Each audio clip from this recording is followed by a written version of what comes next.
ശ്രീരാമ രാമ രാമ ശ്രീരാമചന്ദ്ര ജയ ശ്രീരാമ രാമ രാമ ശ്രീരാമഭദ്ര ജയ. എല്ലാവർക്കും നമസ്തേ. വൈഷ്ണവ സുദർശനത്തിലേക്ക് എല്ലാ ഭക്തമനസ്സുകൾക്കും ഹൃദയം നിറഞ്ഞ സ്വാഗതം. വൈഷ്ണവ സുദർശനത്തിൽ നമ്മൾ ഓരോ ദിവസത്തെയും രാമകഥയാണ് പറയുന്നത്. നമ്മൾ ഒന്നാം ദിവസം തൊട്ട് ഇതുവരെയുള്ള ദിവസങ്ങളിലെ കഥ പറഞ്ഞു. അതിൽ ശൂർപ്പണഖ വിലാപമാണ് ഇന്നലെ പറഞ്ഞത്. ശൂർപ്പണഖ രാവണനോട് പറയുകയാണ്, രാവണ, നീ ഇങ്ങനെ സുഖലോലുപനായിട്ട് ഇങ്ങനെ ഇരുന്നോളൂ, നീ ചാരന്മാർ പറയുന്നൊന്നും ശ്രദ്ധിക്കുന്നില്ലല്ലോ.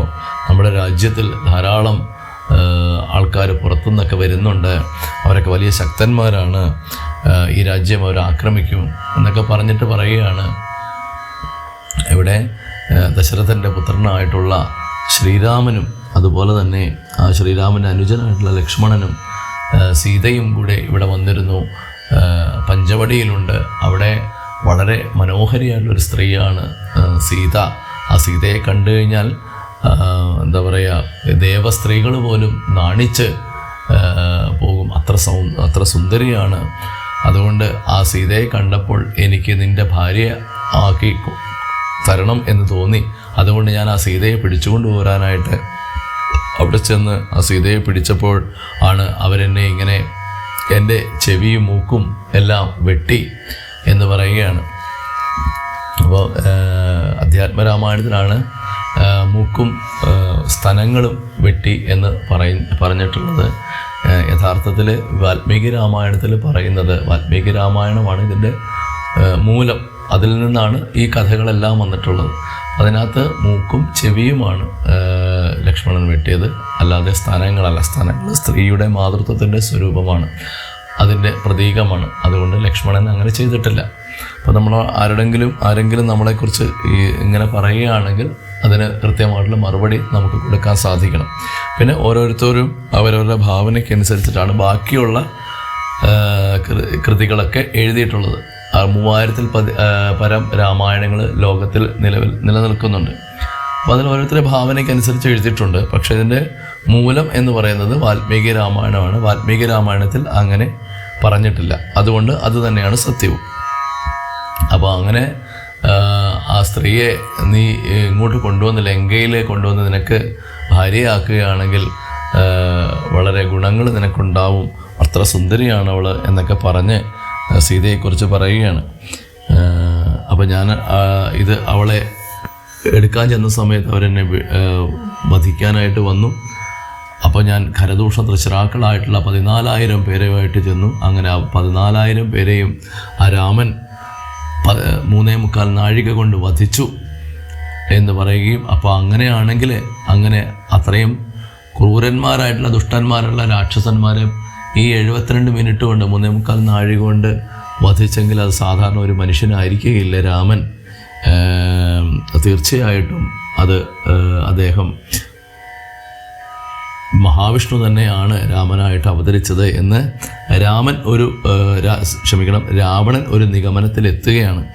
അങ്ങനെ രാവണൻ സ്വയം എന്താ പറയുക, വിദ്വേഷ രൂപത്തിൽ, അതായത് സംരംഭയോഗ ഭക്തി എന്ന് പറയും, രാമനെ എതിർത്ത് അവസാനം വൈകുണ്ഠത്തിൽ പോയി ഭഗവാനോടൊപ്പം കഴിയാം, അല്ലെങ്കിൽ ഞാനിനി ഭക്തി ചെയ്യുകയാണെങ്കിൽ ഭഗവാൻ ഒരിക്കലും പെട്ടെന്നൊന്നും എന്നിൽ പ്രസാദിക്കുകയില്ല എന്നൊക്കെ ആ രാവണൻ തീരുമാനിച്ച് അങ്ങനെ സീതയെ അപഹരിക്കുവാനായിട്ട് സഹായം ചോദിക്കാനായിട്ട്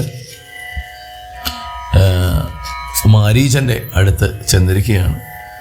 അങ്ങനെ ആ മാരീച ആശ്രമത്തിൽ എത്തി. അങ്ങനെ ആ സമയത്ത് മാരീചൻ ജടാവൽക്കലങ്ങളൊക്കെ ധരിച്ച് രാമനെ തന്നെ നിത്യവും ധ്യാനിച്ച് രാമമന്ത്രമൊക്കെ ജപിച്ച് സമാധി പൂണ്ട് ഇരിക്കുകയാണ്. അപ്പോൾ ഇതിനു മുമ്പ് ഒരു പ്രാവശ്യം രാമൻ്റെ അസ്ത്രത്തിൻ്റെ ആ ഒരു ശക്തി മനസ്സിലാക്കിയിട്ടുള്ള ആളാണ് ആ മാരീചൻ.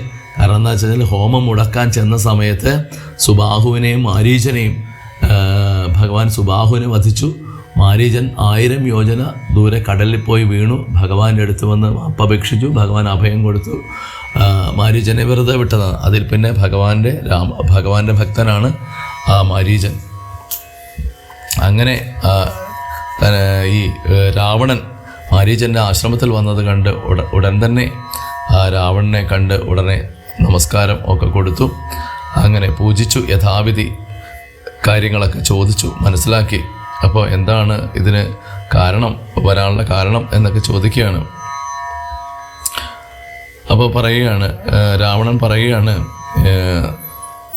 സാകേതാധിപനായിട്ടുള്ള രാജാവ് ദശരഥൻ ലോകൈകാധിപനുടെ പുത്രന്മാരുണ്ട് പോൽ രാമലക്ഷ്മണന്മാരെന്നിരുവരുതു കാലം കോമളഗാത്രിയായ രംഗനാരത്നത്തോടും ദണ്ഡകാരണ്യെ വന്നു വാഴുന്നിതവർ ബലാലനുടെ ഭഗിനിതൻ നാസികാകുജങ്ങളും കർണവും ഛേദിച്ചതു കേട്ടുടൻ ഖരാദികൾ ചെന്നത് 14,000 അവരെയും നിന്നു താൻ ഏകനായിട്ട് എതിർത്തു രണത്തിങ്കൽ കൊന്നിതു 3.25 നാഴിക കൊണ്ടു രാമൻ. അപ്പോൾ ഇത് ദശരഥൻ്റെ പുത്രനായിട്ട് രാമൻ എന്ന് പറയുന്ന ഒരു ആള് വന്നിട്ട് വളരെ വളരെ കോമളഗാത്രന്മാരായിട്ടുള്ള ആൾക്കാരാണ്. അവരുടെ കൂടെ ഒരു സുന്ദരിയായിട്ടുള്ള സ്ത്രീയുണ്ട്. അപ്പോൾ അവർ ദണ്ഡകാരണ്യത്തിലിരിക്കുന്ന സമയത്ത് അവർ എൻ്റെ ഭഗിനിയുടെ നാസികയും കുജങ്ങളും ഒക്കെ മുറിച്ചു കളഞ്ഞു എന്ന് പറയുകയാണ്. അതുകൊണ്ട് ആ രാമൻ്റെ ഭാര്യയായിട്ടുള്ള ജാനകിയെ ഞാനിങ്ങോട്ട് ലങ്കയിലേക്ക് കൊണ്ടുപോരാനായിട്ട് തീരുമാനിച്ചിരിക്കുകയാണ്. അതിനെനിക്ക് പ്രതികാരം ചെയ്യണം എന്ന് പറയുകയാണ്. അതുകൊണ്ട് നീ തൽക്കാലം ഒരു മാനായിട്ട് ചെന്ന് ആ സീതയെ മോഹിപ്പിച്ച് ആ രാമലക്ഷ്മണന്മാരെയൊക്കെ ദൂരത്തേക്ക് അകറ്റി. അപ്പോൾ ആ സീതയെ ഈ മാനിനെ കണ്ട് മോഹിക്കുമ്പോൾ ഈ സമയത്ത് രാമൻ ആ മാനിൻ്റെ പുറകെ പോകും എന്നൊക്കെ പറയുകയാണ്. എന്നിട്ട് പറയുകയാണ്, അപ്പോൾ ഇത് കേട്ടപ്പോഴത്തേക്കും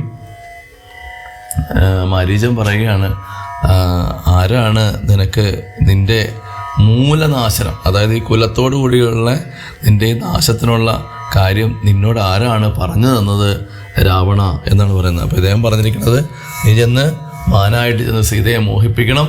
ആ സമയത്ത് മാനിൻ്റെ പുറകെ രാമനും ലക്ഷ്മണനും പോവും. ആ സമയത്ത് സീത പർണശാലയിൽ ഒറ്റയ്ക്കാകും. അങ്ങനെ ഞാൻ സീതയെ അപഹരിച്ചുകൊണ്ട് ലങ്കയിലേക്ക് പോരും എന്നാണ് പറഞ്ഞത്. അപ്പോൾ ഇത് കേട്ടതും മാരീചൻ ചോദിക്കുകയാണ്, ആരാണ് നിനക്ക് ഇതുപോലുള്ള ബുദ്ധിയൊക്കെ ഉപദേശിച്ചത് രാവണ? ഒരിക്കലും അവൻ നിൻ്റെ മിത്രമല്ല എന്ന് നീ അറിയണം. നിന്നോട് നിനക്ക് നല്ലത് വരാൻ ഉദ്ദേശിച്ചിട്ടല്ല ആരാണേലും നിനക്ക് ഇങ്ങനൊരു ബുദ്ധി ഉപദേശിച്ചു തന്നത്.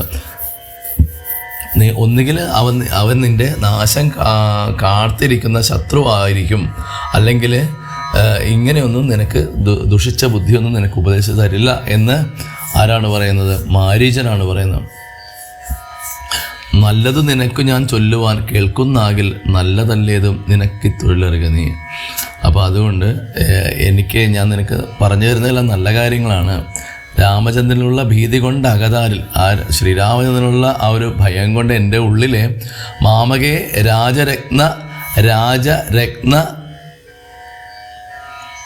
രമണീ രഥാദികൾ അതായത് ഈ കൂട്ടിയിട്ടുള്ള കാര്യങ്ങൾ. അപ്പോൾ ഇതൊക്കെ കേൾക്കുമ്പോഴത്തേക്കും എനിക്ക് പേടിയാണ് രാവണ. എന്ന് കേൾക്കുന്ന സമയത്ത് തന്നെ ഞാൻ പേടിച്ച് ഞാനൊരു സമാധിസ്ഥനായക്ക് പോവുകയാണ്. അതുകൊണ്ട് ഞാൻ പറയുന്നത്, നാരായണൻ പരമാത്മാവ് തന്നെയാണ് ആ രാമൻ. അതിൻ്റെ പരമാർത്ഥം അറിഞ്ഞതാണ് ഞാൻ. നീ എന്നോട് ഞാൻ പറയുന്നത് നീ കേൾക്കണം. നാരദാദികൾ മുനിശ്രേഷ്ഠന്മാർ പറഞ്ഞു, പണ്ട് ഓരോരോ വൃത്താന്തങ്ങൾ കേട്ടേൻ പൗലസ്ത്യപ്രഭോ. അല്ലയോ പൗലസ്ത്യപ്രഭോ, നാരദാദി മുനിശ്രേഷ്ഠന്മാർ പറഞ്ഞ ഒരു വൃത്താന്തം ഞാൻ കേട്ടിട്ടുണ്ട്. പത്മസംഭവൻ, അതായത് പത്മസംഭവൻ എന്ന് പറഞ്ഞാൽ ബ്രഹ്മദേവൻ മുന്നം പ്രാർത്ഥിച്ച കാലം അവിടെ ചെന്ന് ആ ഭഗവാനോട് പ്രാർത്ഥിച്ചതുകൊണ്ട് നാഥൻ പത്മലോചനൻ അരുൾ ചെയ്തത് വാത്സല്യത്താൽ. പത്മലോചനൻ എന്ന് പറഞ്ഞാൽ സാക്ഷാൽ മഹാവിഷ്ണു വാത്സല്യം കൊണ്ട് പറഞ്ഞു ചൊല്ലു, ഞാൻ എന്താണ് ചെയ്യേണ്ടതെന്ന് വിധാതാവിനോട് ചോദിച്ചു, ബ്രഹ്മാവിനോട് ചോദിച്ചു. പറയുകയാണ്, അങ്ങ് തന്നെ മനുഷ്യൻ്റെ വേഷം ധരിച്ചിട്ട് ആ രാവണൻ തന്നെ കൊല്ലണം എന്ന് പറയുകയാണ്. ശരി, അങ്ങനെ തന്നെ ഞാൻ ചെയ്യാം. കാരണം എന്താണെന്ന് വെച്ച് കഴിഞ്ഞാൽ ബ്രഹ്മദേവൻ പറയുകയാണ്, ഈ രാവണനെ കൊണ്ട് ലോകം മുഴുവൻ പൊറുതിമുട്ടി. അവൻ ലോക കണ്ടകനായി മാറുകയാണ്. അവൻ എല്ലാവരെയും ഉപദ്രവിക്കുകയാണ്, മഹർഷിമാരെയൊക്കെ ഉപദ്രവിക്കുകയാണ്, സ്ത്രീകളെയൊക്കെ മാനഭംഗം ചെയ്യുകയാണ്. അങ്ങനെയൊക്കെ പറയുകയാണ്. അപ്പോൾ അതുകൊണ്ട് അവൻ മാനുഷഭോജിയാണ് എന്നൊക്കെ പറഞ്ഞു. അപ്പോൾ നാഥൻ ശ്രീരാമചന്ദ്രൻ അവർക്കെല്ലാവർക്കും ഉറപ്പ് കൊടുത്തിട്ടുണ്ട് നിന്നെ വധിച്ചു കൊള്ളാമെന്ന്. എന്നിട്ട് പറയുകയാണ്, മാനുഷനല്ല രാമൻ സാക്ഷാൽ ശ്രീനാരായണൻ താനെന്ന് ധരിച്ചു സേവിച്ചു കൊള്ളുക ഭക്തിയാ. നീ ഓർക്കണ്ട, ഇത് മനുഷ്യനാണ് രാമൻ എന്നും ഓർക്കരുത്. രാവണ, സാക്ഷാൽ ശ്രീനാരായണൻ താനെന്ന് ധരിച്ചു സേവിച്ചു കൊള്ളുക ഭക്തിയാ. നീ ഭക്തിയോടുകൂടി ആ നാരായണനെ ആയിട്ടുള്ള രാമനെ നിത്യം ധരിച്ച് നീ ഭക്തിയോടുകൂടി സേവിക്കുക. എന്നിട്ട് പറയുകയാണ്, നീ തിരിച്ച് ലങ്കയിലേക്ക് പോയി സുഖമായിട്ട് കഴിയുക, അല്ലാതെ നിൻ്റെ ഈ ഉള്ളിലുള്ള ഈ ദുർബുദ്ധിയൊക്കെ ഉപേക്ഷിക്കൂ രാവണ എന്ന് പറയുകയാണ്. എന്നിട്ട് പറയുകയാണ്, എത്രയും പരമകാരുണികൻ ജഗന്നാഥൻ ഭഗവാൻ വളരെ ഭക്തവത്സലനാണ്, ഭജിക്കാൻ പറ്റുന്ന ഒരു ഈശ്വരനാണ് ഭഗവാൻ. അതൊക്കെ കേട്ടപ്പോഴത്തേ രാവണന് ദേഷ്യമാണ് വന്നത്. അപ്പോൾ പറയുകയാണ്, രാവണൻ പറയുകയാണ്, ശ്രീനാരായണ സ്വാമി പരമൻ പരമാത്മാ താൻ അരവിന്ദോദ്ഭവൻ തന്നോട് സത്യം ചെയ്തു. നീ പറഞ്ഞതൊക്കെ ശരിയാണ്, പക്ഷേ ഈ ഭഗവാൻ പരമാത്മാ, അതായത് ഈ ബ്രഹ്മാവിനോട് സത്യം ചെയ്തു അല്ലേ? എന്താണ് സത്യം ചെയ്തത്? മർത്യനായി പിറന്നത് എന്നെ കൊല്ലുവാൻ ഭാവിച്ചതു. അത് എന്നെ കൊല്ലാനായിട്ടാണല്ലോ അദ്ദേഹം മനുഷ്യനായിട്ട് പിറന്നത്. സത്യസങ്കല്പനായ ഭഗവാൻ താനെങ്കിലോ, ഇനി അത് ആ ഭഗവാൻ തന്നെയാണെങ്കിൽ പിന്നെ അങ്ങനെ അല്ലെന്നാക്കാനായിട്ട് നമുക്കാർക്കെങ്കിലും കഴിയുമോ മാരീച എന്ന് ചോദിക്കുകയാണ്. നന്നു നിന്ന അജ്ഞാനം ഞാൻ എങ്ങനെ ഓർത്തിയിലൊട്ടും, ഞാൻ ഇങ്ങനെ ഓർത്തിയിലൊട്ടും, ഇതൊക്കെ നിൻ്റെ അജ്ഞാനം കൊണ്ടാണ്. അതായത് രാവണന് സത്യം അറിയാമെങ്കിലും രാവണൻ അവിടെ എങ്ങനെയെങ്കിലും ഇത് പറഞ്ഞ് വേറൊരു രീതിയിലേക്ക് രാവണൻ കൊണ്ടുവരികയാണ്. അതുകൊണ്ട് ഞാൻ ഒന്നുകൊണ്ടും അടങ്ങുകയല്ല. നീ പെട്ടെന്ന് സീതയെ ഇങ്ങോട്ട് പിടിച്ച് സീതയെ അവിടുന്ന് തന്നെ സീതയെ അടുത്ത് പോയി അവരെ മോഹിപ്പിക്കുക. ആ സമയത്ത് എനിക്ക് സീതയെ ഇങ്ങോട്ട് കൊണ്ടുപോരണം എന്ന് പറയുകയാണ്. എന്നിട്ട് വേഗം നീ എഴുന്നേക്കൂ.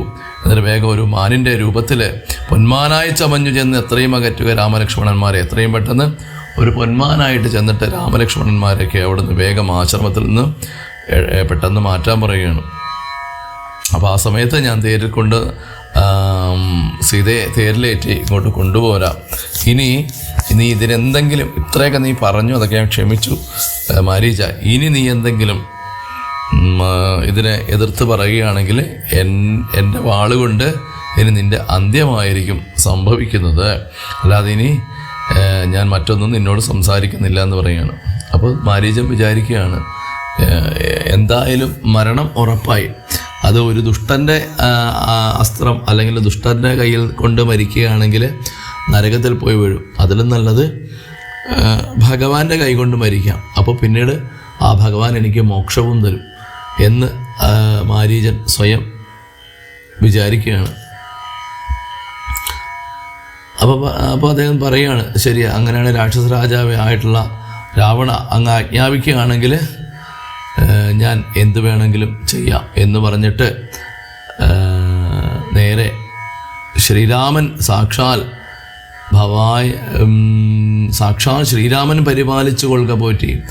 സാക്ഷാൽ ശ്രീരാമ ഭഗവാൻ എന്നെ പരിപാലിച്ചു കൊള്ളട്ടെ എന്ന്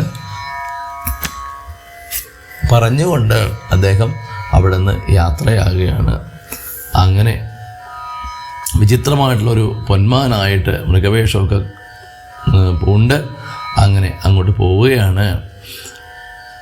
അങ്ങനെ അവിടെ ചെന്നു. ആ ജാനകി കണ്ടപ്പോഴത്തേക്കും, ജാനകിക്ക് ഇത് കണ്ടപ്പോഴത്തേക്കും അന്നെ കണ്ടപ്പോഴത്തേക്കും വളരെ എന്താ പറയുക, നല്ല ചാരുപുള്ളികളും അങ്ങനെയൊക്കെ കണ്ടു. നേത്രങ്ങൾ രണ്ടും നീലക്കൽ കൊണ്ട് ചേർത്ത് മുഗ്ധഭാവത്തോടെ ഓരോരോ ലീലകൾ കാട്ടിൽ ഉൾപ്പൊക്കും. പിന്നെ വേഗേന പുറപ്പെട്ട് തുള്ളിച്ചാടിയും അനുരാഗഭാവേന ദൂരെ പോയി നിന്ന് കടാക്ഷിച്ചും.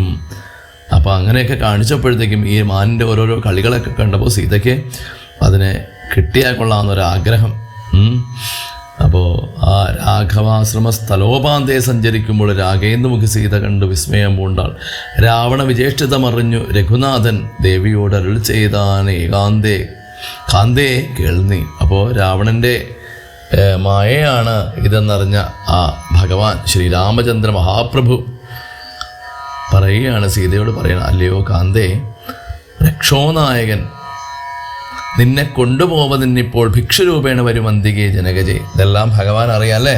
അപ്പോൾ ഭഗവാൻ പറയുകയാണ്, രക്ഷോനായകനാണ്, അതായത് രാക്ഷസ നായകനായിട്ടുള്ള രാവണൻ ഒരു ഭിക്ഷുവിൻ്റെ രൂപത്തിൽ, ഒരു സന്യാസിൻ്റെ രൂപത്തിൽ നിൻ്റെ അടുത്തേക്ക് ഇപ്പോൾ വരും സീതയെ. നീ ഒരു കാര്യം വേണം, മടിക്കരുത്. അതിന് മായാ സീതയെ ഈ പർണശാലയിൽ നിർത്തണം. നീ ഒരു മായ സീതയെ ഇവിടെ നിർത്തിയിട്ട് നീ എത്രയും പെട്ടെന്ന് വന്യമണ്ഡലത്തിൽ നീ അഗ്നിയിൽ പോയി മറഞ്ഞു പോയിക്കോളൂ എന്ന് പറയുകയാണ്. അല്ലെങ്കിൽ ഈ സീതയെ തട്ടിക്കൊണ്ടു പോകാനായിട്ട് ഒരിക്കലും ഈ രാവണന് സാധ്യമല്ല. ഒറിജിനൽ സീതയെ ഒന്ന് തൊടാൻ പോയിട്ട് അടുത്ത് വരാൻ പോലും ഈ രാവണന് സാധിക്കുകയില്ല അല്ലേ.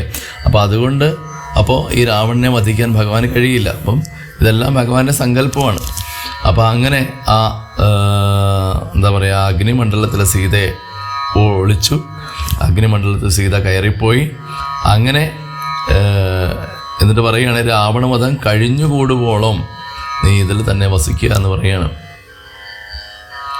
എന്നിട്ട് പറയുകയാണ്, ഇതൊരു ധർമ്മത്തെ രക്ഷിക്കാൻ വേണ്ടിയിട്ടാണ്. അങ്ങനെ രാമചന്ദ്രൻ പറയുന്നത് കേട്ട് ആ ജാനകി ദേവിയും കോമളഗാത്രയായ മായാസീതയെ തത്ര പർണശാലയിലാക്കി വന്യമണ്ഡലത്തിങ്കിൽ ചെന്നിരുന്നു മഹാവിഷ്ണുമായും. അപ്പോൾ എന്ത് ചെയ്തു, യഥാർത്ഥത്തിലുള്ള സീത എന്ത് ചെയ്തു, അഗ്നിയിലേക്ക് പോയി. പർണശാലയിൽ എന്താണ്, മായാസീത, ഒരു എന്താ പറയുക, അതൊരു സീത എന്ന് പറയാൻ പറ്റില്ല, ഒരു മായാസീത അതിൽ നിൽക്കുകയും ചെയ്തു, പർണശാലയിൽ നിൽക്കുകയും ചെയ്തു. കുറച്ച് കഴിഞ്ഞു. അപ്പോൾ അങ്ങനെ മാരീച നിഗ്രഹമാണ് അടുത്തതായിട്ട് പറയേണ്ടത്. അങ്ങനെ ആ മൃഗത്തെ കണ്ടപ്പോഴത്തേക്കും സീത രാമനോട് പറയുകയാണ്, ഭർത്താവെ കണ്ടില്ലയോ, കനകമയ മൃഗം എത്രയും ചിത്രം രത്നഭൂഷിതമിതം. നോക്കിയേ, കണ്ടോ നല്ല സ്വർണ്ണത്തിനെ പോലെ ഇരിക്കുന്ന മാനാണ് എന്ന് പറയുകയാണ്. അതിനാണെങ്കിൽ ഒട്ടും പേടിയില്ല. അപ്പോൾ അതുകൊണ്ട് എനിക്കതിനെ കിട്ടിയിരുന്നെങ്കിൽ ഇവിടെയൊക്കെ അതിനെയൊക്കെ വെച്ച് കളിപ്പിച്ച് നടക്കാമായിരുന്നു, എനിക്കൊരു സമയം പോക്കുമാകുമായിരുന്നല്ലോ പ്രഭോ എന്നൊക്കെ പറയുകയാണ്. അതുകൊണ്ട് അങ്ങ് പെട്ടെന്ന് പോയിട്ട് ആ മാനിനെ ഇങ്ങോട്ട് പിടിച്ചുകൊണ്ട് വന്നാലും എന്ന് പറയുകയാണ്. അപ്പം ആ ദേവിയുടെ വാക്യം കേട്ടപ്പോഴത്തേക്കും രാഘവൻ പറയുകയാണ്, ലക്ഷ്മണനോട് പറയുകയാണ്, സോദരൻ എന്നോട് പറയുകയാണ്, നീ കാത്തുകൊള്ളുക വേണം സീതയെ, അവൾക്കൊരു ഭയവും ഉണ്ടാകാതെ. യാതുധാനന്മാരുണ്ട് കാനനം തന്നിലെങ്ങും എന്നരുൾ ചെയ്തു ധനുർബാണങ്ങൾ എടുത്തുടൻ ചെന്നതു മൃഗത്തെ കൈക്കൊള്ളുവാൻ ജഗന്നാഥൻ. അപ്പോൾ രാമൻ ലക്ഷ്മണനോട് പറയുകയാണ്, ലക്ഷ്മണ, സീതാദേവിയെ നീ കാത്തുകൊള്ളുക. ഞാൻ ആ മാനിനെ എടുത്തുകൊണ്ട് വരാം. ഇവനോട് കിട്ടിയില്ലെങ്കിൽ ഞാൻ അതിനെ കൊന്നിട്ടാണെങ്കിലും കൊണ്ടുവരും. അപ്പോൾ അതുകൊണ്ട് നീ സീതയെ സൂക്ഷിച്ചു കൊള്ളുക എന്ന് പറയുകയാണ്. ഇല്ലെങ്കിൽ ഇത് ധാരാളം ദുഷ്ടരാക്ഷസന്മാരൊക്കെ ഉള്ള കാടാണ് എന്നൊക്കെ പറഞ്ഞു. അപ്പോൾ ഇത് കേട്ടതും വേഗം ശ്രീരാമൻ ആ മാനിൻ്റെ പുറകെ പോയി. അങ്ങനെ പിടിക്കാനായിട്ട് അടുത്ത് ചെല്ലുമ്പോൾ ഇത് കുതറി ഓടി മാറും. അങ്ങനെ ഇത് കേട്ടതും കുറച്ച് കഴിഞ്ഞപ്പോഴത്തേക്കും രാമൻ എന്ത് ചെയ്തു, നേരെ ഒരു അസ്ത്രമെടുത്തിട്ട് ആ മാരീചൻ്റെ നേരെ അമ്പെയ്തു. അങ്ങനെ ആ ബാണമേറ്റവൻ അവനിയിൽ വീണപ്പോൾ മാരീചനും പ്രാണവേദനയോട് കരഞ്ഞാൻ, അയ്യോ പാപം അല്ലേ. അപ്പം മഹാ ഇന്ദ്രജാലക്കാരനാണ് ഇയാൾ, ഈ മാരീചൻ എന്ന് പറയുന്ന രാക്ഷസൻ. അപ്പോൾ എന്ത് പറഞ്ഞു, അപ്പം അസ്ത്രം കൊണ്ടതും കരയാൻ തുടങ്ങി. എങ്ങനെയാണ്, ഭഗവാന്റെ ശബ്ദത്തിൽ, ഹാ ഹാ ലക്ഷ്മണ മമ ഭ്രാതാവേ സഹോദര ഹാ ഹാ മേ വിധിബലം പാഹിമാം ദയാനിധേ എന്ന് പറഞ്ഞ്, ലക്ഷ്മണ എൻ്റെ സഹോദര ഭ്രാതാവേ ഓടി വരൂ, വിധിബലം പാഹിമാം ദയാനിധേ എന്നെ രക്ഷിക്കൂ ലക്ഷ്മണ, സീതേ എന്നൊക്കെ പറഞ്ഞ് വിളിക്കുകയാണ്. അപ്പോൾ ഈ ശബ്ദം കേട്ടപ്പോഴത്തേക്കും ലക്ഷ്മണൻ പറയുകയാണ്, ലക്ഷ്മണനോട് സീത പറയുകയാണ്, അല്ലയോ സൗമിത്രേ, അല്ലയോ ലക്ഷ്മണ, നീ വേഗം ചെല്ലണം. ആ ഭഗവാന്റെ അഗ്രജൻ്റെ, നിന്റെ ജ്യേഷ്ഠൻ രാമൻ്റെ കരച്ചിലല്ലേ ഈ കേൾക്കുന്നത് എന്ന് പറയുകയാണ്. ഉഗ്രന്മാരായിട്ടുള്ള ആ നിശാചരന്മാർ, ആ കാട്ടാളന്മാരൊക്കെ ഉള്ള കാടാണിത്. അതുകൊണ്ട് നീ എത്രയും പെട്ടെന്ന് നീ ഓടിപ്പോയി നീ രാമനെ രക്ഷിച്ചുകൊണ്ട് വരൂ. അപ്പോൾ നീ ഇത് കേൾക്കുന്നില്ലേ? നീ കേട്ടതല്ലേ ഭഗവാന്റെ കരച്ചിൽ? എന്നിട്ട് നീ എന്താ ഇങ്ങനെ അനങ്ങാതെ ഇങ്ങനെ നിൽക്കുന്നത്? നീ വേഗം പോകൂ ലക്ഷ്മണ എന്ന് പറയാണ്. അപ്പം ലക്ഷ്മണൻ അത് കേട്ടപ്പോഴത്തേക്കും ലക്ഷ്മണന് ഒരു കുലുക്കവും ഇല്ല. കാരണം ലക്ഷ്മണന് കൃത്യമായിട്ട് രാമനെ അറിയാം അല്ലേ. ജാനകിയോട് പറയുകയാണ്, അമ്മ എന്തിനാണ് ദുഃഖിക്കുന്നത്? അമ്മയെന്നാണ് അദ്ദേഹം വിളിക്കുന്നത് പോലും. ജ്യേഷ്ഠത്തെ അമ്മയെന്നോ സീതയെന്നോ അല്ല വിളിക്കണേ, അമ്മയെന്നാണ് വിളിക്കുന്നത്. എൻ്റെ വാക്ക് അമ്മ കേൾക്കണം. അത് മാരീചനാണ്. മാരീചൻ എന്ന് പറഞ്ഞാൽ അസുരനാണ്. ആ മാനിൻ്റെ വേഷമെടുത്ത് വന്നത് മാരീചൻ തന്നെ. പൊന്മാനായി വന്നതവൻ, നല്ല ചോരൻ എത്രയുമേവം കരഞ്ഞത് അവൻ തന്നെയാണ്. അതായത് നല്ല കള്ളനാണവൻ. അവൻ തന്നെയാണ് ഇവിടെ ഈ മായാവേഷമൊക്കെ പൂണ്ട് പൊന്മാനായിട്ട് വന്നത്. അതുകൊണ്ട് അവൻ തന്നെയാണ് ഇവിടെ ഇപ്പോൾ ഈ രാമൻ്റെ ശബ്ദത്തിൽ ആ ഒരു കരച്ചിൽ ഉണ്ടാക്കിയതെന്ന് പറയുകയാണ്. എന്നിട്ട് പറയാണ്, അന്ധനായി ഞാനും ഇത് കേട്ടുപോയി അകലുമ്പോൾ നിന്തിരുവടിയെയും കൊണ്ടുപോയിടാമല്ലോ പങ്ക്തികന്ധരൻ. തനിക്കതിനുള്ള ഉപായം ഇതെന്തെന്നറിയാതെ അവർ ചെയ്യുന്നത് അത്രയല്ല. ഇത് ഞാനിപ്പോൾ ഇത് കേട്ടുകൊണ്ട് പോയി കഴിഞ്ഞാൽ, ഈ അന്ധനായിട്ട് ഞാനിത് കേട്ടുകൊണ്ട് പോയി കഴിഞ്ഞാൽ എന്തു ചെയ്യും? അങ്ങയെയും കൊണ്ട് പോകാനായിട്ട് ഇവിടെ രാക്ഷസൻ വരും. എന്നിട്ട് പറയാണ്, ലോകവാസികൾക്കാർക്കും ജയിച്ചുകൂടായല്ലോ രാഘവൻ തിരുവടി തന്നെ എന്നറിയണം. അമ്മയൊന്ന് മനസ്സിലാക്കണം, ഈ ലോകത്തിൽ ആർക്കും എൻ്റെ രാമനെ ജയിക്കാനായിട്ട് കഴിയുകയില്ല അമ്മയെന്ന് പറയുകയാണ്. ആർത്തനാദവും അമ്മ ജ്യേഷ്ഠനുണ്ടാകുകയില്ല. എൻ്റെ ജ്യേഷ്ഠൻ ഇങ്ങനെയൊന്നും കരയൊന്നുമില്ല എന്ന് പറയുകയാണ്. രാത്രിജാനുകളുടെ മായ ഇതറിഞ്ഞാലും ഇതാ രാക്ഷസന്മാരുടെ മായയാണ്. എൻ്റെ ജ്യേഷ്ഠൻ കരയില്ല, എൻ്റെ ജ്യേഷ്ഠൻ ഇങ്ങനെ കരയില്ല അമ്മയെന്ന് പറയുകയാണ്.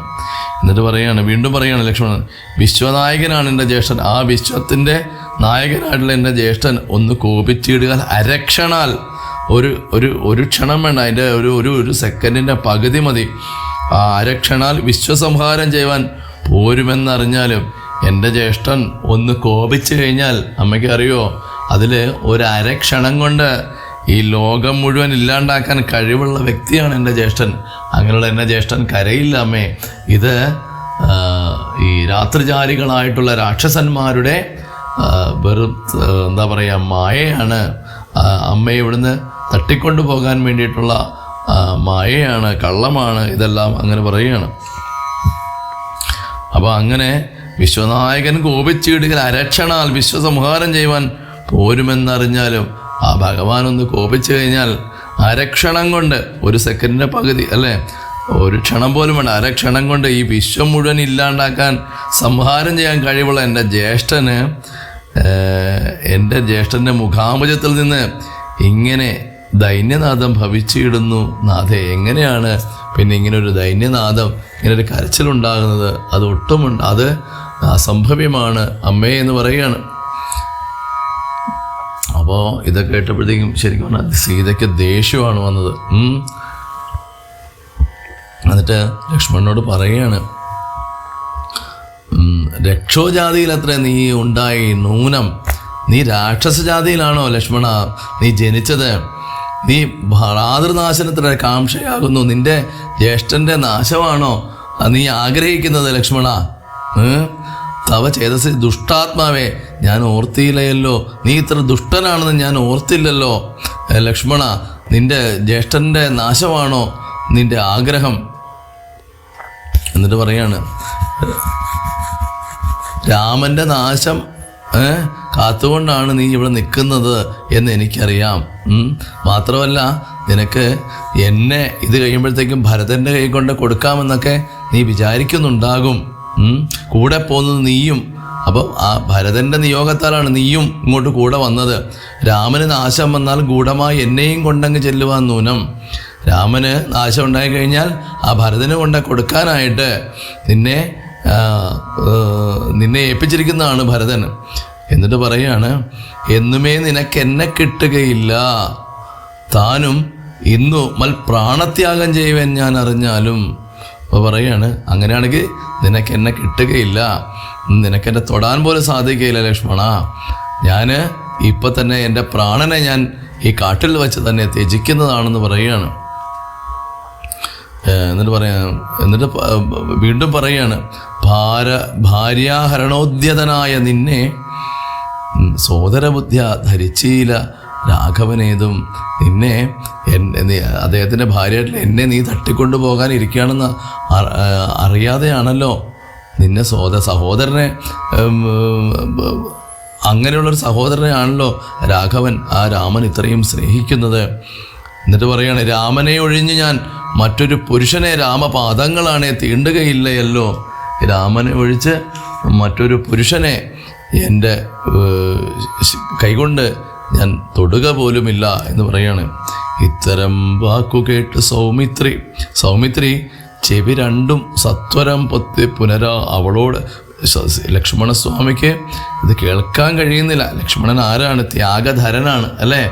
ലക്ഷ്മണന് യഥാർത്ഥത്തിൽ ഈ കാട്ടിൽ വന്ന് കിടന്ന് ഈ കല്ലും മുള്ളും നിറഞ്ഞ ഈ ക്രൂര മൃഗങ്ങൾ നിറഞ്ഞ മൃഗസഞ്ചയങ്ങളുള്ള ദുഷ്ടരാക്ഷസന്മാരുള്ള നരഭോജികളുള്ള രാക്ഷസന്മാരുള്ള ഇവിടെ വന്നിരിക്കുന്നത് എന്തിനാണ്? ലക്ഷ്മണൻ തൻ്റെ അച്ഛനെയും അമ്മയും അല്ലേ, മൂത്ത ജ്യേഷ്ഠൻ അച്ഛൻ്റെ സ്ഥാനമാണ്, ജ്യേഷ്ഠത്തെ അമ്മയ്ക്ക് സ്വന്തം അമ്മയുടെ സ്ഥാനമാണ് അല്ലേ. അപ്പം അങ്ങനെയുള്ള ആ അച്ഛനെയും അമ്മയും പരിചരിക്കാൻ വേണ്ടി വിവാഹം കഴിഞ്ഞ ഉടൻ തന്നെ ഭാര്യാസുഖം പോലും അറിയാത്ത ലക്ഷ്മണൻ ഇവിടെ വന്നിട്ടുള്ളത് രാമനെയും സീതയും സേവിക്കാൻ. അവർക്കൊരു കാട്ടിലൊരു ബുദ്ധിമുട്ടും ഉണ്ടാവാൻ പാടില്ല, എനിക്ക് സേവിക്കണം, അങ്ങനെ ആ ഒരു വിചാരത്തിലാണ് അദ്ദേഹം ഈ കാട്ടിലേക്ക് വന്നത്.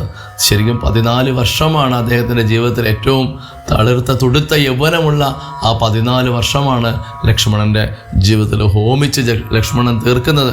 അപ്പം അങ്ങനെയുള്ള ലക്ഷ്മണനോടാണ് സീത ഇങ്ങനെയൊക്കെ പറയുന്നത്. ശരിക്കും ലക്ഷ്മണൻ്റെ ചങ്ക് തകർന്നുപോയി. ലക്ഷ്മണൻ പറയുകയാണ്, ചെവി പൊത്തിക്കൊണ്ട്, നിനക്ക് നാശമെടുത്തിരിക്കുന്നതു ഭാരം എനിക്ക് നിരൂപിച്ചാൽ തടുത്തുകൂടാതാനും നിനക്ക് നാശമായി. അതുകൊണ്ട് ഞാൻ വിചാരിച്ചാൽ എനിക്ക് തടുക്കാൻ കഴിയുകയില്ല എന്ന് പറയുകയാണ്. ഇങ്ങനെയൊക്കെ പറയാനായിട്ട് എങ്ങനെയാണ് തോന്നിയത് എന്ന് പറയുകയാണ്. നിങ്ങൾക്ക് എങ്ങനെ തോന്നി ഇങ്ങനെ പറയാനായിട്ട്? ക്രൂരചിത്തം നാരികൾക്കെല്ലാം ഇത്ര ക്രൂരചിത്തകളാണോ ഈ സ്ത്രീകളൊക്കെ? എന്നിട്ട് അദ്ദേഹം കരഞ്ഞുകൊണ്ട് പറയുകയാണ്, വനദേവതമാരെ പരിപാലിച്ചു കൊള്ളുവിൻ, മനുവംശാധീശ്വര പത്നിയെ വഴി പോലെ, ഈ മനുവംശത്തിൻ്റെ അധീശ്വര പത്നിയെ വഴി പോലെ നിങ്ങൾ കാത്തുരക്ഷിക്കണം. അങ്ങനെ ദേവകളെ ഭരമേൽപ്പിച്ചു മന്ദം പൂർവജൻ തന്നെ കാണുവാൻ നടന്നു സൗമിത്രിയും. അങ്ങനെ എന്ത് ചെയ്തു?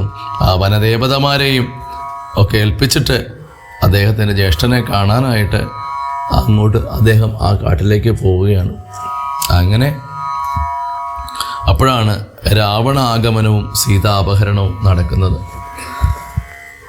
അന്നേരമാണ് ആ ദശകന്ധരൻ ബാണ അന്ധനായിട്ട് അവിടെ ഒരു സന്യാസി വേഷത്തിൽ വന്ന് അവതരിക്കുകയല്ല, ഈ ആശ്രമത്തിലേക്ക് വരുന്നത്. ജടാവൽക്കലവും ധരിച്ച് സന്യാസിയായി ഉടജാങ്കണേ വന്നു നിന്ന് ദശാസ്യനും ഭിക്ഷുവേഷത്തെ പൂണ്ട രക്ഷോനാഥനെ കണ്ടു തൽക്ഷണം മായാസീതാദേവിയും വിനീതയായി നത്വാ സമ്പൂജ്യ ഭക്ത്യാ ഫലമൂലാദികളും ദത്വാ സ്വാഗതവാക്യമുക്ത്വാ പിന്നെയും ചൊന്നാൾ. അപ്പം അങ്ങനെ ആ ഒരു കള്ള സന്യാസിയുടെ വേഷത്തിൽ കാവ്യവസ്ത്രധാരിയായിട്ട് സീതയുടെ അടുത്ത് വന്നതുകൊണ്ട് സീതയോർത്തു ഇത് യഥാർത്ഥത്തിലുള്ള സന്യാസി തന്നെയാണ് എന്ന് വിചാരിച്ചു. അദ്ദേഹത്തെ വേണ്ടതുപോലെ പൂജിച്ച് വന്ദിച്ചു ഉപചാരങ്ങളൊക്കെ അർപ്പിച്ചു. ഭാരതം എന്നും നമസ്കരിച്ചിട്ടുള്ളത് ആ ഒരു സന്യാസിമാരുടെ മുമ്പിൽ തന്നെയായിരുന്നു അല്ലേ. യഥാർത്ഥത്തിലുള്ള സന്യാസിമാരെന്ന് പറഞ്ഞാൽ അവർ ലോക നന്മയ്ക്ക് വേണ്ടിയിട്ട് നടക്കുന്നവരാണ്, തപസ്വികളാണ്, സാക്ഷാൽ തപസ്വികളാണ്. അവരുടെ തപസ് കൊണ്ടാണ് ഈ ലോകം ഇതുപോലെ നിലനിൽക്കുന്നത്. ഇപ്പോൾ ഏറ്റവും കൂടുതൽ ഈ ധർമ്മത്തിൽ, ഈ ഭാരതത്തിൻ്റെ ധർമ്മത്തിൽ, ഈ സന്യാസ വേഷത്തിൽ അനവധി കള്ള സന്യാസിമാർ, വ്യാജ സന്യാസിമാർ ഈ ധർമ്മത്തെ നശിപ്പിക്കുന്നതിന് വേണ്ടിയിട്ട് ഇതിൻ്റെ കൂടെ ചേർന്ന് ഇതിലുള്ളതെല്ലാം ഇല്ലാത്തതാണ് എന്ന് പറഞ്ഞ്, ഇതിലൊന്നും കഴമ്പില്ലാത്തതാണ് എന്ന് പറഞ്ഞ്, ഇതിൽ നിന്നുകൊണ്ട് തന്നെ ഈ ഭാരതീയമായിട്ടുള്ള സനാതന ധർമ്മത്തെ നശിപ്പിക്കുന്നതിന് വേണ്ടി ധാരാളം ഇതുപോലെ കള്ളരാവണന്മാർ ഇപ്പോൾ ഈ സന്യാസ വേഷം കെട്ടി ഈ ഭാരതത്തിലുടനീളം ഈ ധർമ്മത്തെ നശിപ്പിക്കുന്നതിന് വേണ്ടിയും ശ്രമിക്കുന്നുണ്ട് എന്ന് സന്ദർഭികവശാൽ പറയുകയാണ്. അപ്പോൾ അങ്ങനെ ആ സന്യാസിയുടെ വേഷത്തിൽ വന്ന രാവണനെ തിരിച്ചറിയാതെ കണ്ട് പൂജയും അങ്ങനെ ഫലമൂലാദികളും ഒക്കെ അർപ്പിച്ചു. അത് പറയുകയാണ്, എന്നെക്കൂടെ ഇത്രേ ചെയ്യാൻ സാധിക്കുന്നുള്ളൂ, എൻ്റെ ഭർത്താവ് ഇപ്പോൾ വരും, അപ്പോൾ അങ്ങയുടെ ആഗ്രഹമെല്ലാം അദ്ദേഹം തീർത്തു തരും, കുറച്ച് നേരം അങ്ങയുടെ വിശ്രമിക്കുമെന്ന് പറയുകയാണ്. അങ്ങനെ അദ്ദേഹം ആ മായാദേവി മുഗ്ധാലാപങ്ങളുടെ സത്വരം ഭിക്ഷുരൂപി സസ്മിതം ചോദ്യം ചെയ്താൻ അദ്ദേഹം പറയുകയാണ്, നീ ആരാണ്? നിൻ്റെ ഭർത്താവ് ആരാണ്? ഈ നിഷ്ഠൂര ജാതികളായിട്ടുള്ള രാക്ഷസന്മാരൊക്കെ ഉള്ള ഈ കാട്ടിൽ, ധാരാളം ദുഷ്ടജന്തുക്കളൊക്കെ ഉള്ള ഈ കാട്ടിൽ എങ്ങനെയാണ് നീ ഒരു നാരീമണി, ഒരു ആയുധപാണികളും ഇല്ലല്ലോ, സഹായത്തിനായിട്ട് ആയുധവുമായിട്ട് നിൻ്റെ അടുത്ത് ആരുമില്ലല്ലോ, നീ എങ്ങനെയാണ് ഈ കാട്ടിലിങ്ങനെ ഒറ്റയ്ക്ക് താമസിക്കുന്നത് എന്ന് പറയുകയാണ്. അപ്പോൾ പറയും, ഞാൻ നിന്നോട് പരമാർത്ഥമൊക്കവേ പറഞ്ഞാൽ ഞാൻ എന്നോട് പരമാർത്ഥം പറയുന്നുണ്ട്, നീ നിൻ്റെ കാര്യങ്ങളൊക്കെ എന്നോട് പറയുകയാണെങ്കിൽ ഞാൻ എൻ്റെ കാര്യങ്ങളൊക്കെ നിൻ്റെ അടുക്ക പറയാം എന്ന് പറയുകയാണ്. അപ്പോൾ മേദിനി സുതയത് കേട്ടു ഉര ചെയ്തിടുന്നാൾ മേദിനീപതി വരനാം അയോധ്യാധിപതി വട്ടമില്ലാതെ ദശരഥനാം നൃപാധിപൻ ജ്യേഷ്ഠനന്ദനായ രാമൻ അദ്ഭുതവീര്യൻ. സീതാദേവി പറയുകയാണ്, എൻ്റെ ഭർത്താവ് അയോധ്യാധിപതി ദശരഥൻ്റെ പുത്രനായിട്ടുള്ള രാമനാണ്, അദ്ഭുതവീര്യനാണ്, അദ്ദേഹത്തിൻ്റെ ധർമ്മപത്നിയാണ്, ജനകാത്മജയായിട്ടുള്ള ജനകൻ്റെ പുത്രിയായിട്ടുള്ള ഞാനാണ്, അതാണ് ഞാൻ എന്ന് പറയാണ്. പിന്നെയോ ധന്യനാമക അനുജൻ ലക്ഷ്മണൻ എന്ന് നൂനം എന്നാണ് നാമം. എനിക്ക് ഒരു അനുജനുണ്ട്, എൻ്റെ ഭർത്താവിൻ്റെ അനുജൻ ലക്ഷ്മണൻ ആണ്. ഞങ്ങൾ 3 പേരും അച്ഛൻ്റെ ആജ്ഞയായിട്ട് തപസ്സിനായിട്ട് ഇങ്ങ് വന്നിരിക്കുകയാണ്. ദണ്ഡകവനം തന്നിൽ ഈ കാട്ടിൽ വന്നിരിക്കുന്നത് അച്ഛൻ്റെ ആജ്ഞ അനുസരിച്ച് തപസ് ചെയ്യാൻ വേണ്ടിയിട്ടാണ് വന്നിരിക്കുന്നത്. 14 ആണ്ട് കഴിവോളവും വേണം ഞാനും അതിന് പാർത്തിരുന്നു. സത്യമെന്നറിഞ്ഞാലും 14 വർഷം കഴിയുമ്പോഴാണ് ഞങ്ങൾ തിരികെ അയോധ്യയിലേക്ക് പോകുന്നത്. നിന്തിരുവടിയെ ഞാൻ അറിഞ്ഞില്ലേതും അപ്പോൾ പറയാണ്, അങ്ങ് ആരാണെന്ന് എനിക്ക് മനസ്സിലായില്ല, അതുകൊണ്ട് അങ്ങ് ആരാണെന്ന് ചൊല്ലണമെന്ന് സീതാദേവി പറയുകയാണ്. അപ്പോൾ പറയാണ്, ശരി എങ്കിലും ഞാൻ പറയാം ഞാൻ ആരാണെന്ന്.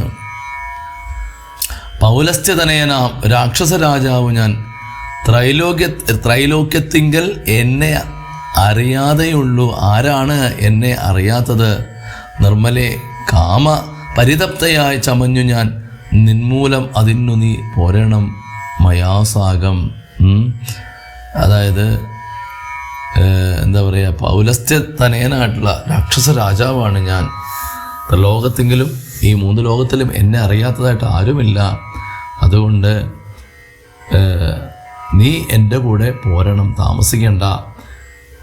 ലങ്ക എന്ന് പറഞ്ഞ രാജ്യം കേട്ടിട്ടില്ലേ? അത് ദേവന്മാരുടെ നാട്ടിൽ പോലും വളരെ പ്രസിദ്ധമാണ്, വളരെ മനോഹരമാണ്. അപ്പോൾ ഞാൻ എന്താ പറയുക, ഞാൻ നിൻ്റെ കിങ്കരനായിപ്പോയി. കിങ്കരൻ എന്ന് പറഞ്ഞാൽ നിനക്ക് അധീനനായിപ്പോയി ഞാൻ. ലോകസുന്ദരി, ലോകത്തിൽ ഇതുപോലൊരു സുന്ദരിയെ ഞാൻ കണ്ടിട്ടില്ല നാഥേ. താപസവേഷം പൂണ്ട രാമനാൽ എന്തു ഫലം? ഈ എന്താ പറയുക, താപസ വേഷമൊക്കെ കെട്ടി ഒരു മുനിയുടെ വേഷം കെട്ടി നടക്കുന്ന രാമനെ കൊണ്ട് നിനക്ക് എന്താണ് ഫലം? താപം ഉൾക്കൊണ്ട് കാട്ടിലിങ്ങനെ നടക്കേണ്ട. നീ ഇങ്ങനെ ഈ വെയിലൊന്നും കൊണ്ട് കാട്ടിലിങ്ങനെ നടക്കുമൊന്നും വേണ്ട. ശരണാഗതനായവർ എന്നെ നീ ഭജിച്ചാലും, അരുണാധരി മഹാഭോഗങ്ങൾ ഭജിച്ചാലും, എന്താ പറയുക, ഞാൻ ഇപ്പം നിനക്ക് ശരണം ഞാൻ നൽകാം. അതുകൊണ്ട് നീ എൻ്റെ കൂടെ പോന്ന് എല്ലാ ഭോഗങ്ങളും അനുഭവിക്കാം എന്നൊക്കെ പറയാണ്. ഇതൊക്കെ കേട്ടപ്പോഴത്തേക്കും ദേവിക്ക് ആകെ ഭയത്തോടു കൂടി ജാനകി പറയുകയാണ്, ഭയത്തോടു കൂടിയാണെങ്കിലും ആ ജാനകി സീതാദേവി ഉള്ള കാര്യം കൃത്യമായിട്ട് രാവണനോട് പറയുന്നുണ്ട്. പറയുകയാണ്, തൊട്ടുകൂടുമോ ഹരിഭഗ്നിയെ ശശത്തിനു കഷ്ടമായുള്ള വാക്ക് ചൊല്ലാതെ മൂഢാത്മാവേ. ഹരിഭഗ്നിയെ, അതായത് പെൺസിംഹത്തിനെ, അല്ലെങ്കിൽ ആ പെൺസിംഹത്തിനെ മുയലിന് തൊടാൻ പറ്റുമോ? നീ എന്താ വിചാരിക്കുക? മൂഢാത്മാവേ, നീ എന്താണ് മൂഢ വിചാരിച്ചിരിക്കുന്നത്? രാമബാണങ്ങൾ കൊണ്ടും മാരടം പിളർന്ന് നീ ഭൂമിയിൽ വീഴുവാനുള്ള കാരണം ഇത് നൂനം. രാമൻ്റെ അസ്ത്രങ്ങളേറ്റ് ആ ഭൂമിയിൽ വീഴാനുള്ള മാരടത്തിൽ നിൻ്റെ അസ്ത്രം വന്ന് കൊണ്ടിട്ട് ഈ ഭൂമിയിൽ വീഴാനുള്ള കാരണം ഇതാണ്. ഇങ്ങനെ ആ സീതയുടെ വാക്യം കേട്ടപ്പോഴത്തേക്കും ക്രോധം കൊണ്ട് മൂർച്ഛിതനായിട്ട് തന്നിയുടെ രൂപം ആ എന്താ പറയുക, ആ മഹർഷിയുടെ സന്യാസിയുടെ രൂപമൊക്കെ മാറ്റിയിട്ട് മഹാഗിരിസന്നിഭം ദശാനനം വിംശതി മഹാഭുജം അഞ്ജനാശൈലാകാരം പോലെ കാണായ നേരമുള്ളിൽ അഞ്ജസാഭയപ്പെട്ടു വനദേവതമാരും ആ അഞ്ജനാശൈലാകാരം പോലെ ആ രാവണൻ അദ്ദേഹത്തിൻ്റെ യഥാർത്ഥ രൂപം പുറത്തെടുത്തു. അങ്ങനെ രാഘവ പത്നിയെയും തേരതിലെടുത്ത് എടുത്ത് വെച്ച ആകാശമാർഗേ ശീഘ്രം പോയതും ദശാസിനും. അങ്ങനെ ആ രാഘവ പത്നിയെയും കൊണ്ട് തേരിലെടുത്ത് വെച്ച് ആകാശമാർഗത്തിലൂടെ വളരെ പെട്ടെന്ന് ആ രാവണൻ അവിടുന്ന് യാത്രയായി. അപ്പോൾ സീത അവിടുന്ന് കരയാണ്, ഹാ ഹാ രാഘവ രാമ സൗമിത്രേ കാരുണ്യാബ്ധേ ഹാ ഹാ മൽ പ്രാണേശ്വര പാഹിമാം ഭയാതുരാം എന്ന് പറയുകയാണ്. അപ്പോൾ രാഘവ രാമ ലക്ഷ്മണ കാരുണ്യനിധേ മൽ പ്രാണേശ്വര പാഹിമാം, എന്നെ രക്ഷിക്കൂ എന്നെ രക്ഷിക്കൂ എന്ന് പറയുകയാണ്. അപ്പോൾ അങ്ങനെ ആ സീതാദേവിയെയും കൊണ്ട് രാവണൻ തൻ്റെ രാജ്യമായിട്ടുള്ള ലങ്കയിലേക്ക് അവിടുന്ന് ദേവിയെ കട്ടുകൊണ്ട് പോയതുവരെയാണ് ഇന്ന് നമ്മൾ കേൾക്കുന്നത്. അപ്പോൾ അതിനുശേഷം മാരീചൻ ഒരു എന്താ പറയുക, ഒരു ക്വസ്റ്റ്യനാണ് ഇത് കേൾക്കുന്ന സജ്ജനങ്ങളോട്. അത് നിങ്ങൾ കമൻറ്റ് ബോക്സിൽ അതിൻ്റെ ആൻസർ എഴുതി ഇടുകയാണെങ്കിൽ നമുക്ക് എന്താ പറയുക, ഒരു നിമിഷം ആ ഭഗവാനെ ഇത്രയും കേട്ടത് കൂടാതെ ഒരു പ്രാവശ്യം കൂടി ആലോചിക്കുന്നുള്ള ഒരു അവസരമാണത്.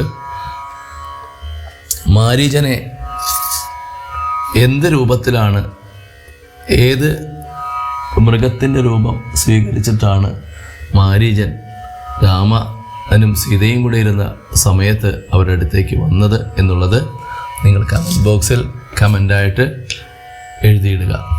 എല്ലാവർക്കും ഭഗവാന്റെ അനുഗ്രഹം ഉണ്ടാവട്ടെ എന്ന് പ്രാർത്ഥിക്കുകയാണ്. ഹൃദയം നിറഞ്ഞ നമസ്തേ.